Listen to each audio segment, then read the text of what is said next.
ASMR Gaming News. Greetings,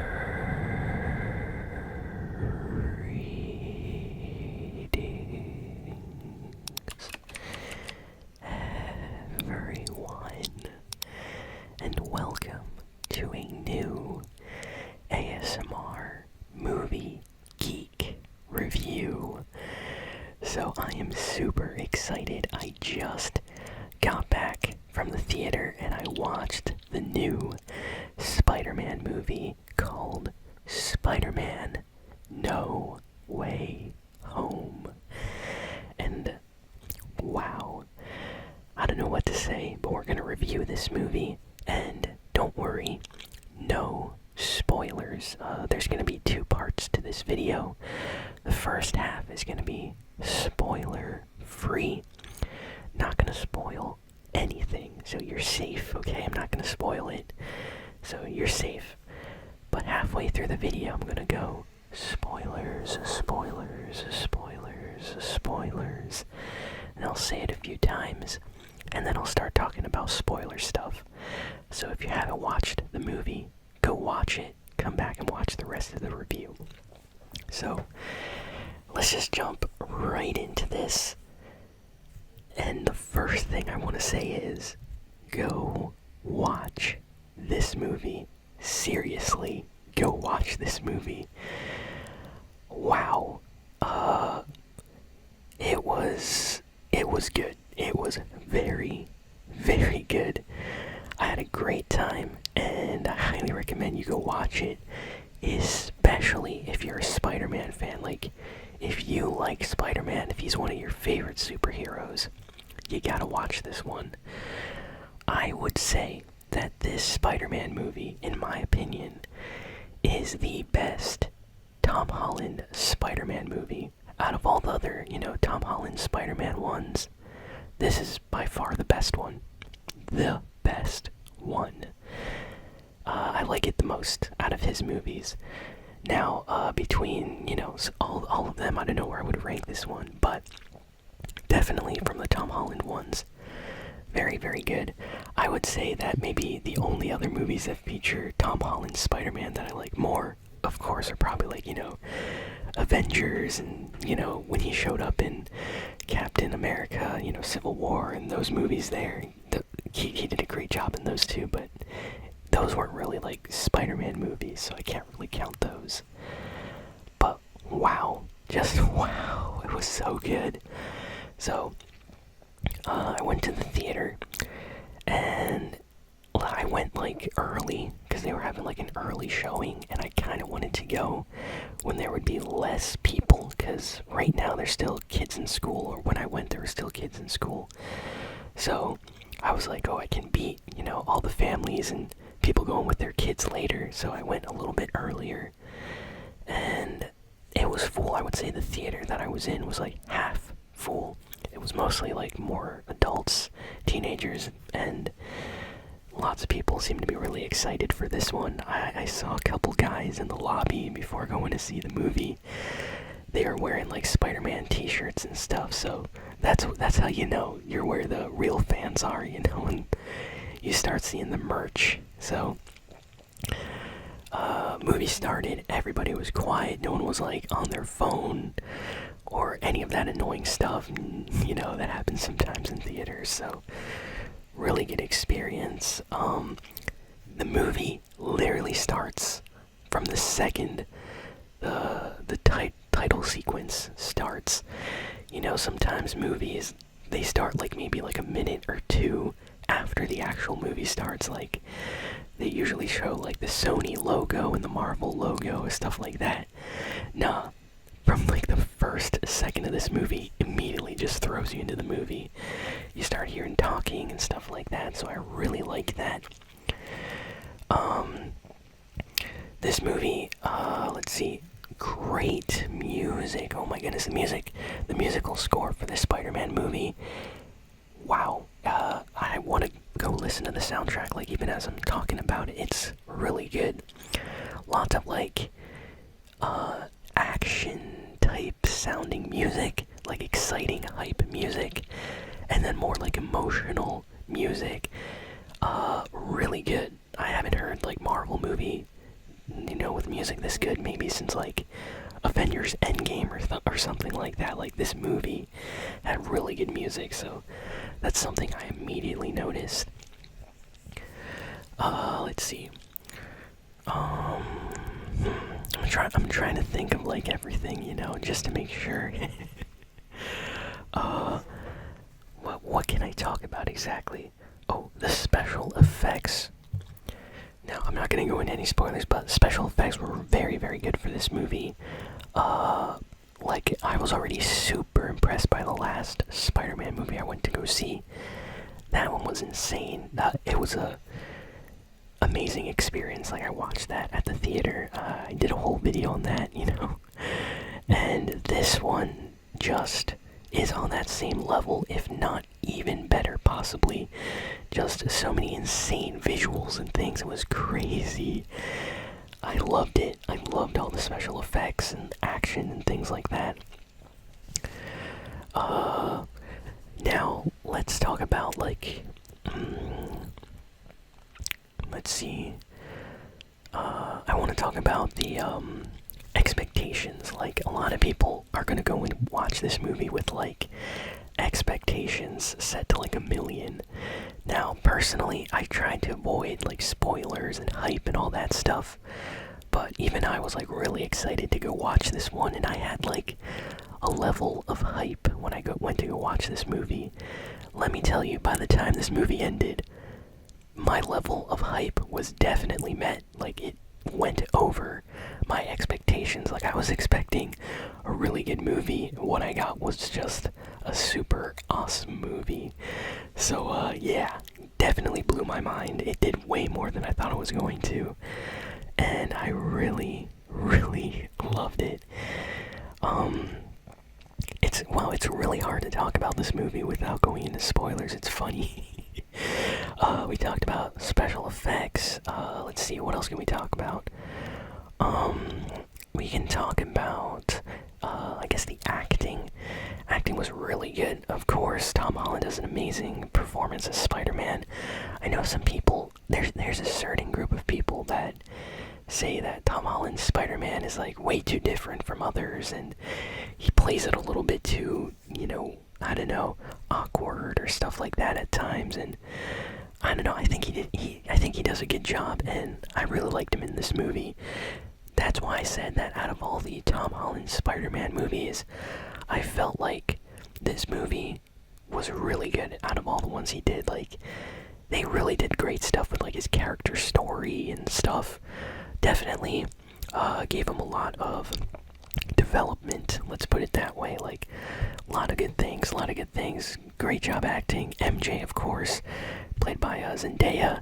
Yo, is Zendaya in, like, every movie? I feel like I just watched Dune. She was in that too. I swear I watched another movie like a couple months before Dune, and she was in that too. She's doing good. I feel like Timothy Chalamet, Zendaya are, like, getting cast in everything right now, so they're super popular. But yeah, she did a great job in this.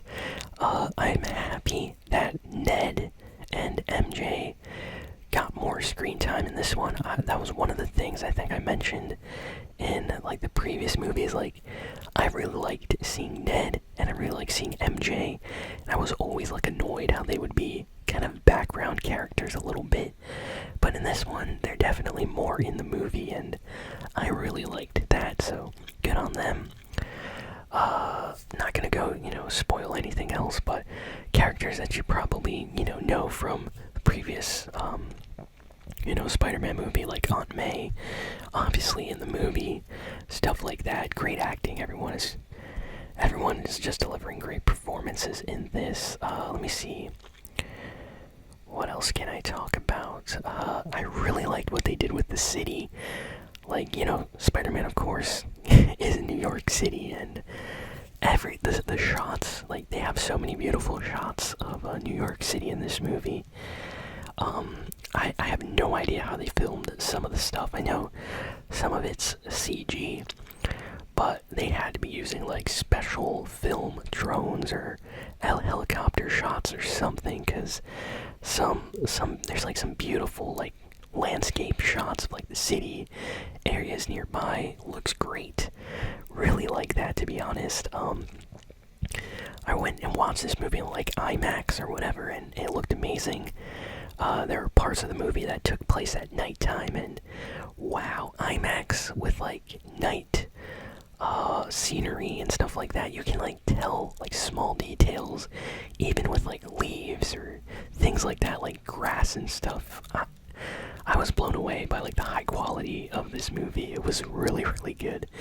I feel like Sony knew that this movie was going to be a good one, so they were like, you know what, here's an extra 50 million, throw it in there for the special effects or something, because you can feel the quality from this one is like a step up from the last one, which already was awesome. But wow, I love this movie, everybody. I like Spider-Man. I've seen every single live-action Spider-Man movie. Love them all. And I like Spider-Man, you know, the animated series and comic books and video games. I haven't played them all, and I haven't read all the comic books. I actually had like this huge Spider-Man encyclopedia.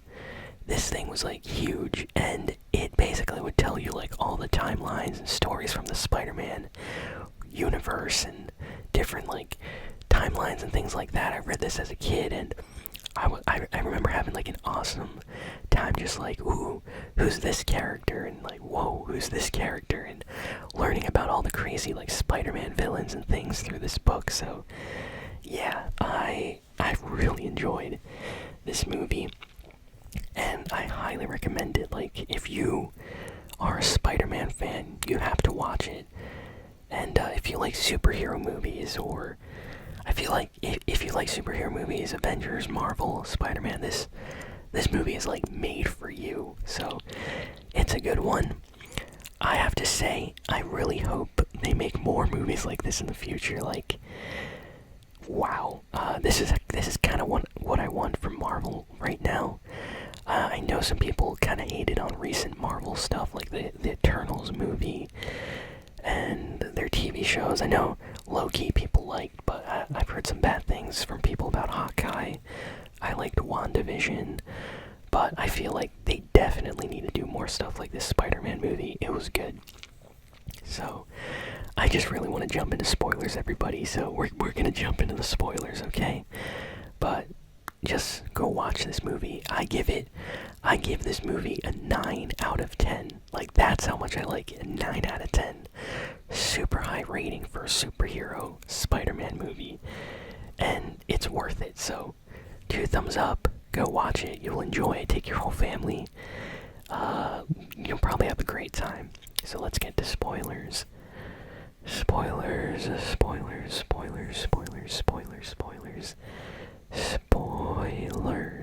So you've been warned.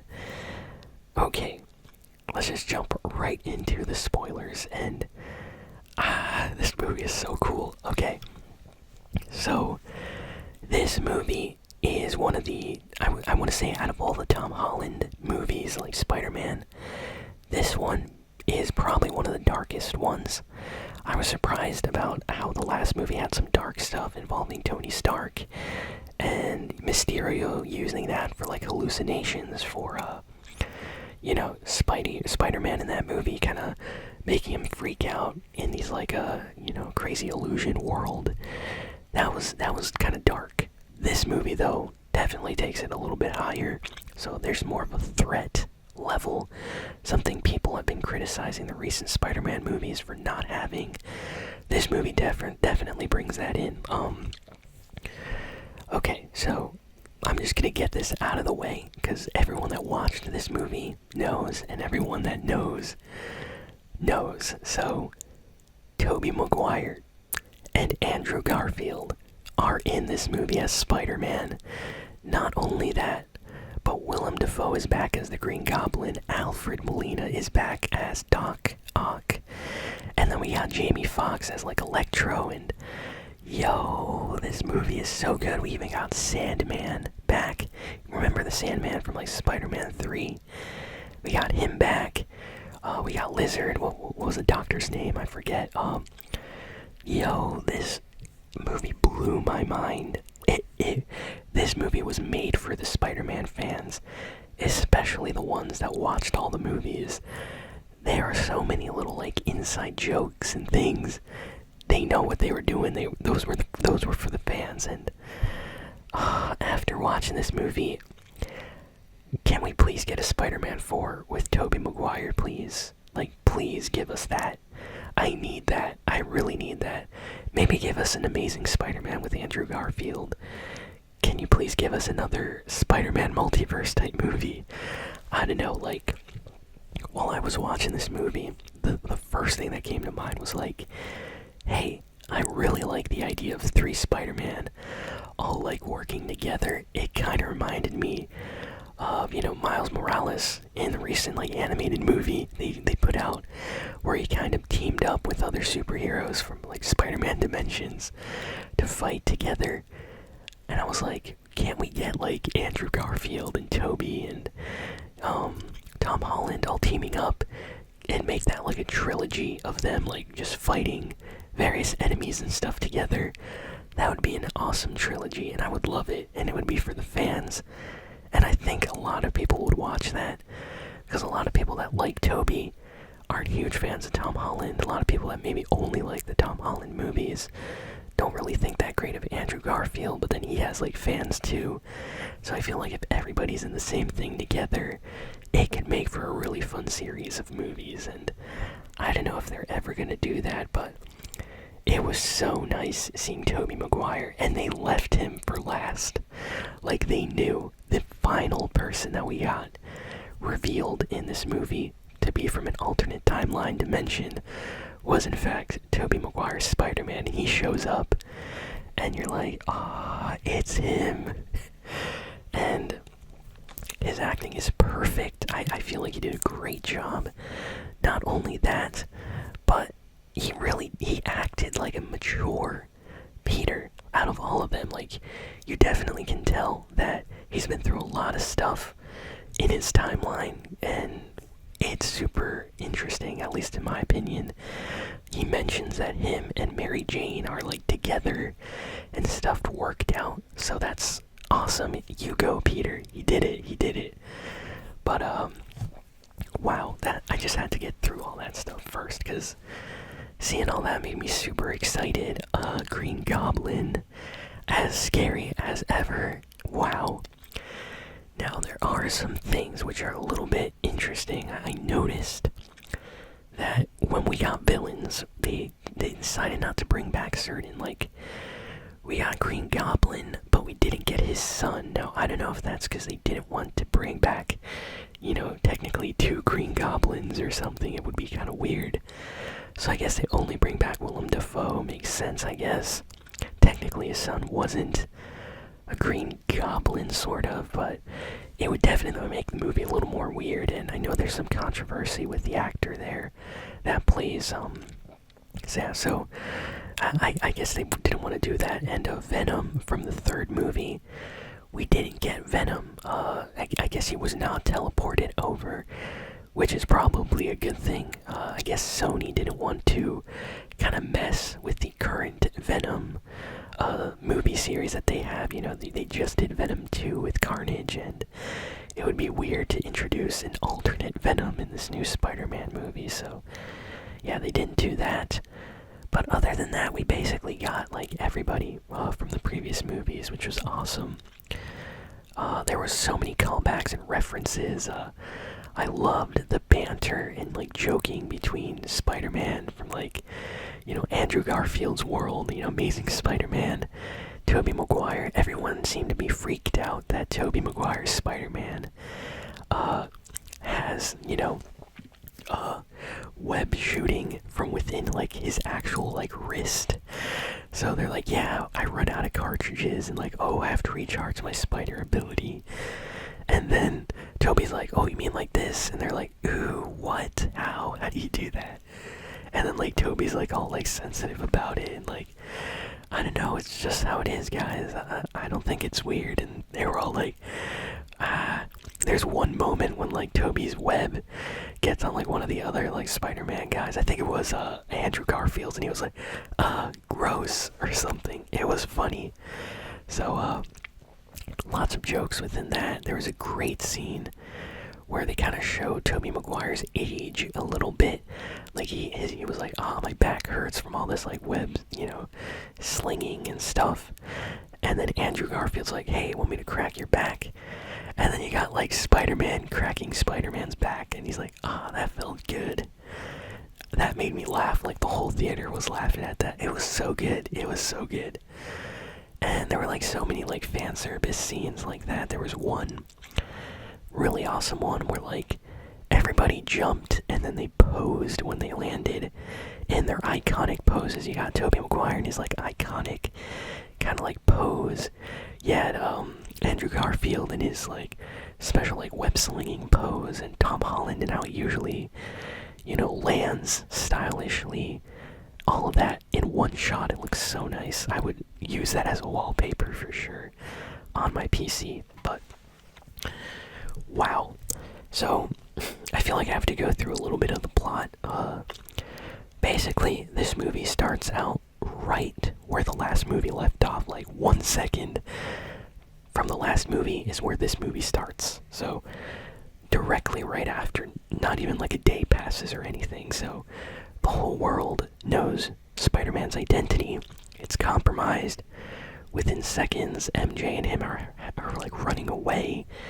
They go to Spider-Man's house, apparently happy, and Aunt May broke up, and there was like a whole thing about that. Journalists and people show up at the house, police show up. They take Spider-Man in.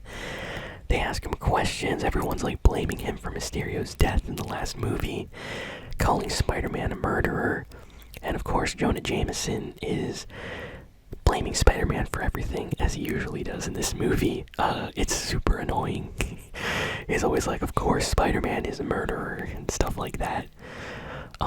So Spider-Man and MJ and Ned are all trying to get into MIT University, and they all applied, and their applications got rejected. He was so sad. He went to go see Doctor Strange and was like, please, everything's been terrible since they discovered my identity. He reveals that one of the reasons why they all got rejected from MIT is because they think he's a dangerous murderer, and his friends, of course, are associated with him, so they can't go to MIT either. So they're all like really sad, which makes sense. And strangely enough, Doctor Strange is like, oh hey, yeah, I'll help you. Let's like, do a spell to make everybody forget.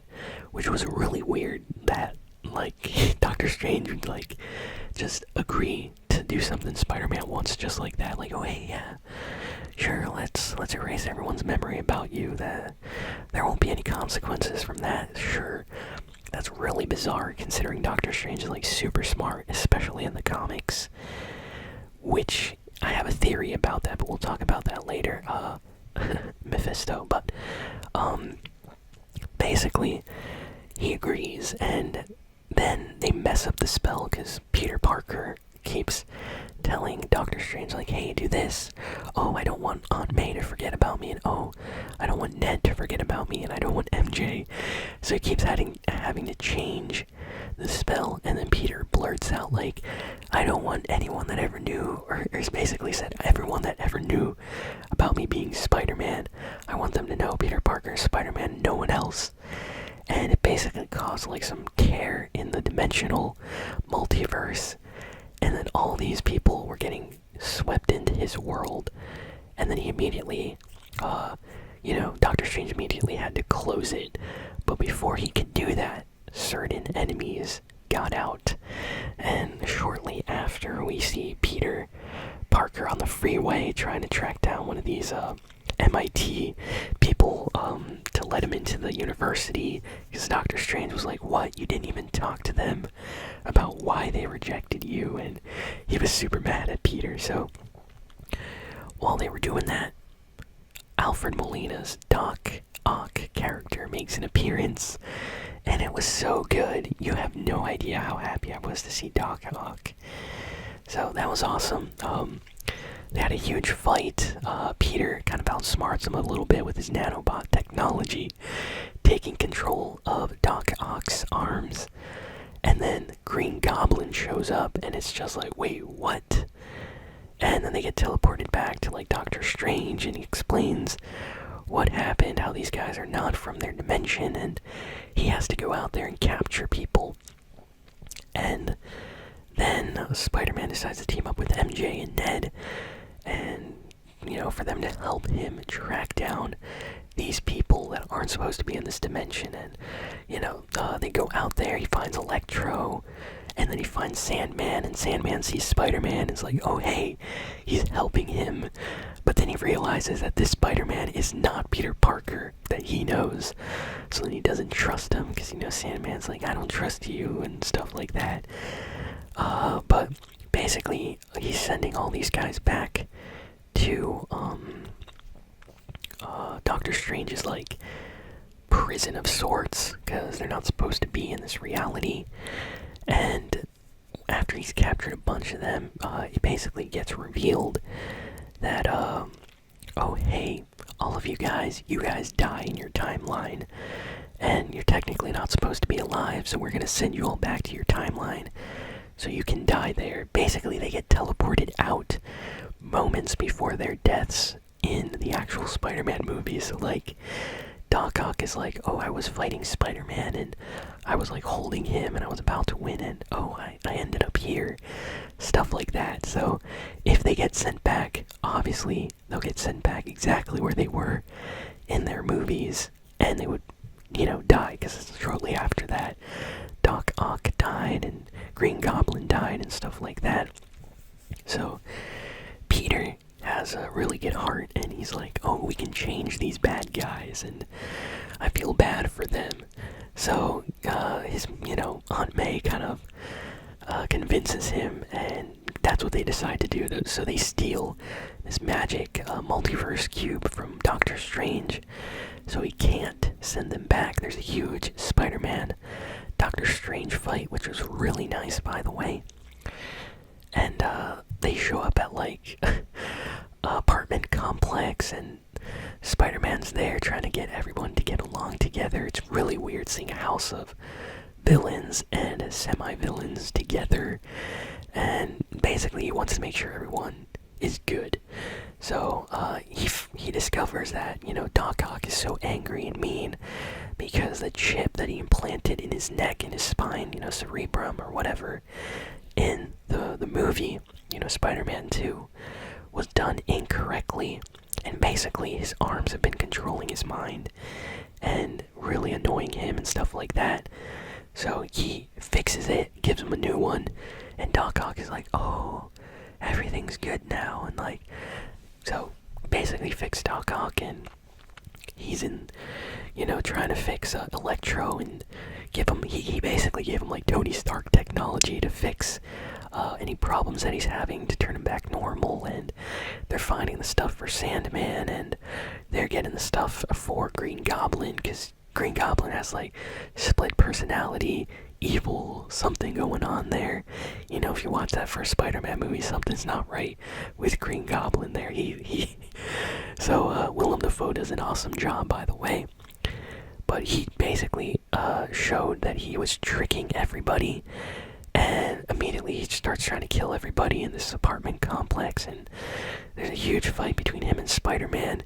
And I think Spider-Man underestimated him a little bit. Maybe he was really thinking that Green Goblin, because he doesn't know Green Goblin, would actually have a change of heart. I'm sure if Toby and Andrew Garfield were there, they would tell him like, nah man, don't even bother with that guy. But they basically, Green Goblin ends up killing Aunt May in this movie with his like glider thing. What's that called? It's his glider. You know the one.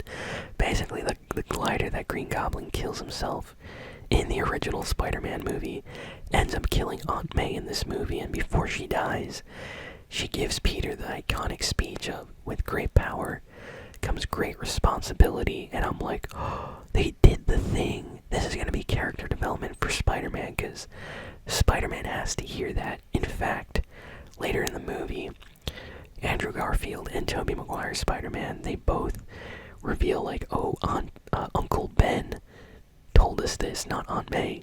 And then they're like, oh, Aunt May told you that for a reason, or something like that. So definitely character development for Peter Parker as Spider-Man. So she basically tells him that he did good for trying to help Green Goblin, even though he killed her.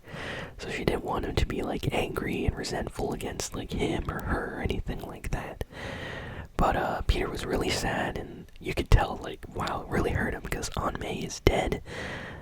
He had to escape, and basically he teams up with the other Spider-Men, and there's a whole scene where basically MJ is with Ned, and they're opening up portals, and they're like, let's try to get anyone that knows Spider-Man in, and like, let's try to find Spider-Man. And then they find someone, and it's Andrew Garfield, like, you're not Spider-Man. And then they get another guy, and they're like, wait, this isn't Spider-Man, it was Tobey Maguire. And MJ, Zendaya, probably had the best fan scene in the movie, where she basically, after they got Andrew Garfield, you knew what was coming. You're like, oh, are they gonna have Tobey? Are they gonna have Tobey? And then she legit says like, oh, I wonder if there's more. Like, they're legit like, you know, like, oh, we know you guys want Tobey Maguire. And then she has a line basically asking for him to show up, and he does, and it's the best scene ever. Andrew Garfield and him both like shoot web shots at each other and dodge them and stuff like that. It's great, and they're like, whoa, you're Spider-Man. And there's so much from that moment forward in the movie. There's so many interactions between all the different versions of Spider-Man, between Tom Holland and Andrew Garfield. There's a funny scene where like Tobey Maguire's like, wow, you're an amazing Spider-Man, or that would be an amazing, or something like that. Basically referencing that Andrew Garfield's movies were Amazing Spider-Man. So all these little like hints and inside jokes and things were just awesome. Andrew Garfield's Spider-Man revealed that he couldn't save Gwen Stacy, and he's still really sad about that. Stuff like that. So they all had like trauma or things, and they were talking to each other, so it was great. And then there's like the final battle, which takes place at I would say it's like the final battle. I think it basically takes place at the Statue of Liberty. So they get all the villains to show up here. They use Jonah Jameson to basically broadcast live around New York City where they are, and they all show up. So you got Electro here. He's yellow, by the way, no longer blue, which was really nice to see him all yellow like he is in the comics and animated series and stuff. So that was cool. He's all powered up, and he's so happy getting electricity energy in this dimension. And Green Goblin shows up. We have Lizard, we got who else? Sandman. Everybody's fighting everybody else, and they're like, oh, you're Spider-Man 1, no, you're Spider-Man 2, I thought I was Spider-Man 2, no, you're Spider-Man 3. So it's kind of funny, because whenever people would call Peter, they'd all look. Whenever someone said Spider-Man, they would all look. So they had to like use ways to differentiate each other. So that was funny. And there was just like a huge combo fight together. They were fighting all these guys together. It was great. They have these like special serums, so they saved Sandman, so he's normal again. They do the same thing for Lizard, and they do the same thing for what's his name? Oh, Electro. Like, they basically remove his electric powers and stuff, and they fix them, so I guess when they get sent back to their timeline, they don't get killed, which is really nice. I like to think that Sandman goes back as like normal guy right now or something. I don't know how that works. I guess Doc Ock goes back and is a nice person in this alternate multiverse timeline that they made. So of course, the only one, which does not want anything to do with this, is Green Goblin, and Tom Holland's like really mad at him, so he's like beating him up like really bad. There's like a huge fight, and the Green Goblin is happy that Spider-Man is fighting him this way. He's kind of like doing the Joker thing with Batman, like, oh yes, use your anger, fight me, stuff like that. Like, he's enjoying it. So he's about to kill Green Goblin with his glider that he used to kill Aunt May with, and then Toby shows up and is like, no, don't do this. But he leaves his back exposed to Green Goblin, who stabs him, and then you're like, no. And then Andrew Garfield shows up, and you know, they basically give him the serum, and he injects that into Green Goblin, and they save the day, sort of. And then they reveal that Doctor Strange shows up then, and he's like, what's going on here? Like, he doesn't know what's going on, which is very interesting. For a second he says something like, what is this, or what's going on here? It makes it seem like he really didn't know anything was going on before, so that's interesting.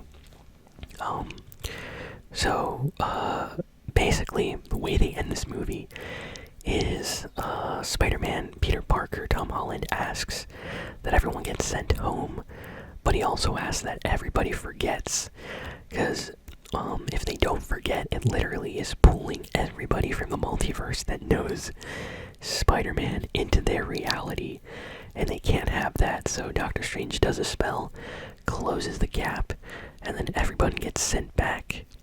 And of course, there's like a really sad scene where all the Spider-Man are like, goodbye, goodbye. They're giving each other kind of like tips and saying goodbye. But then this means that MJ and Ned and everybody else are going to forget about Peter Parker as Spider-Man. So it's just super sad. They also forget about Peter Parker in general. So Ned and MJ act like they never ever saw Peter Parker in their life. So that's super sad. I don't know why they went this way with the movie. I didn't really like that. I feel like amnesia or memory loss used as like a plot device in superhero movies or anime is done way too often, like way too often. So that's the only thing that really annoyed me. But other than that, movie ended. It was really sad. There's like a heartfelt moment. Tom Holland as Peter Parker walking in to a bakery to say hi to MJ and Ned, and he's gonna tell them like who he is and stuff, but then he decides not to. So I don't know why he doesn't do that, but he I don't know. We're gonna have to see what happens, because that's super sad that they don't even know him anymore, and he's not gonna bother telling them possibly. And the movie ends. There's an after credits scene with Venom, Eddie Brock and Venom. I don't know where they are. It looks like they're in like Miami or somewhere just chilling. No, they're not in Miami. They're probably in like the Caribbean somewhere. I have no idea. But they're basically grabbing drinks, and the guy at the bar is telling Eddie Brock all these stories about the Avengers and Spider-Man, and Eddie Brock is like, whoa, what is going on? I have no idea what's going on here. What? So he basically got teleported to this multiverse dimension with Tom Holland's Spider-Man, and then when the spell went through, he gets sent back. Venom and him get sent back to their own reality. So that kind of confirms that Venom from that timeline is not, supposed to be in the same kind of reality with Tom Holland's Spider-Man. But the movie ends with a little teaser showing a part of Venom stayed behind. So all it takes is someone eating that, and we could have Spider-Man's next villain be Venom in the next movie. So that's going to be awesome to see what they do with that. And of course, I'm starting to think that Doctor Strange in this movie was not Doctor Strange, but was possibly Mephisto. If you don't know who that is, pretty evil character, villain in the Marvel universe. And he definitely is strong with his magic and stuff like that. He could sneak in when Doctor Strange is away, pretend to be Doctor Strange. And maybe he did all of this stuff intentionally with Spider-Man to mess up the multiverse timelines and things like that. Because when Doctor Strange shows up again in the movies, like, what's going on here? So there's a possibility that Spider-Man was not with the actual Doctor Strange early on in this movie.